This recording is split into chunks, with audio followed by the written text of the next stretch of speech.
Hi అండి. అందరికీ నమస్కారం. Welcome to my channel. ఈ వీడియోలో ఏపీ ప్రభుత్వ పెన్షనర్లందరికీ ఇప్పుడే అందిన తాజా వార్త. పూర్తి వివరాలు వీడియోలో తెలుసుకుందాం. వీడియోని ఎక్కడే గానీ స్కిప్ చేయకుండా ఎండ్ వరకు చూసేయండి. అప్పుడే ఇన్ఫర్మేషన్ పూర్తిగా అర్థమవుతుంది. వీడియో చూస్తున్న ప్రతి ఒక్కరు వీడియోకి లైక్ చేయండి ఫ్రెండ్స్. ఈ వీడియోని తోటి పెన్షన్ మిత్రులతో అయితే షేర్ చేయండి. కొత్తగా మన ఛానల్ చూస్తున్నవారు ఇంకా ఎవరైనా సబ్స్క్రైబ్ చేసుకున్నట్లయితే వెంటనే మన ఛానల్‌ని సబ్స్క్రైబ్ చేసుకోండి. సో, దీని ద్వారా నేను చేసే ప్రతి ఒక్క వీడియో మీ వరకు రీచ్ అవుతుంది.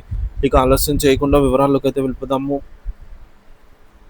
ఫ్రెండ్స్, ఇక విషయానికి వచ్చినట్లయితే పదవి విరమణ చేసిన ప్రభుత్వ ఉద్యోగులకు వారి హక్కుగా అందాల్సిన ఆర్థిక ప్రయోజనాలను సకాలంలో ఎందుకు చెల్లించడం లేదని తెలంగాణ ప్రభుత్వాన్ని హైకోర్టు తీవ్రంగా ప్రశ్నించింది. ఖమ్మం జిల్లాకు చెందిన ఓ రిటైర్డ్ ప్రధానోపాధ్యాయుడు తన పదవి విరమణ ప్రయోజనాల కోసం ఏడాదిగా ఎదురుచూసి అవి అందకపోవడంతో తీవ్ర మనోవేదనకు గురై మరణించినట్లు వచ్చిన వార్తా కథనం ఆధారంగా ఉన్నత న్యాయస్థానం ఈ వ్యవహారాన్ని సుమోటోగా విచారణకు స్వీకరించింది. ఇది ప్రభుత్వ ఉద్యోగుల పదవీ విరమణ ప్రయోజనాల చెల్లింపుల్లో జరుగుతున్న జాప్యంపై తీవ్ర ఆందోళనను రేకెత్తించింది.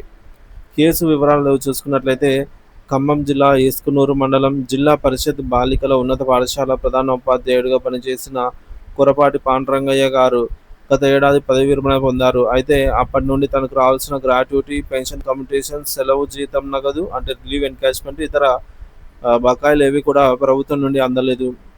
ఈ ప్రయోజనాల కోసం ఆయన పలుమార్లు అధికారులను సంప్రదించిన ప్రభుత్వ కార్యాలయాల చుట్టూ తిరిగిన ఫలితం లేకపోయింది.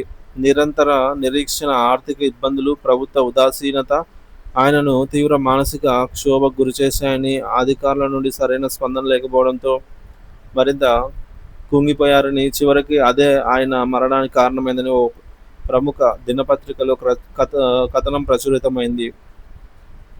ఇందులో హైకోర్టు జోక్యం మరియు హైకోర్టు ఆదేశాలు. ఈ విషయాన్ని అత్యంత తీవ్రంగా పరిగణించిన హైకోర్టు పత్రికా కథనాన్ని ప్రజా ప్రయోజన వ్యాజ్యం పిల్గా పరిగణించి సుమోటోగా విచారణ చేపట్టింది. ప్రధాన న్యాయమూర్తి జస్టిస్ సంజయ్ పాల్, జస్టిస్ యారా రేణుకలతో కూడిన ధర్మాసనం ఈ పిటిషన్పై విచారణ జరిపింది.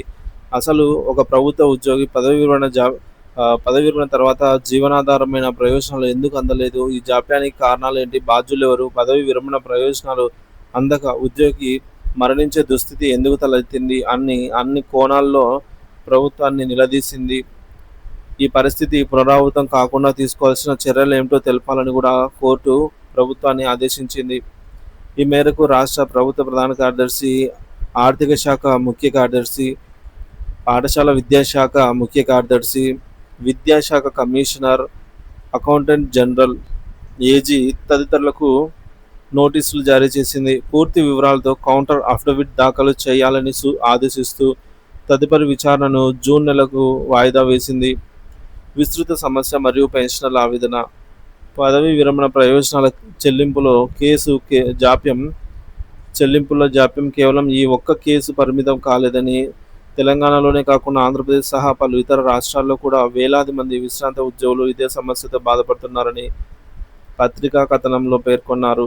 రిటైర్మెంట్ తర్వాత రావాల్సిన డబ్బుల కోసం నెలల తరబడి, కొన్నిసార్లు సంవత్సరాల తరబడి ఎదురు చూడాల్సిన దుస్థితి నెలకొంది.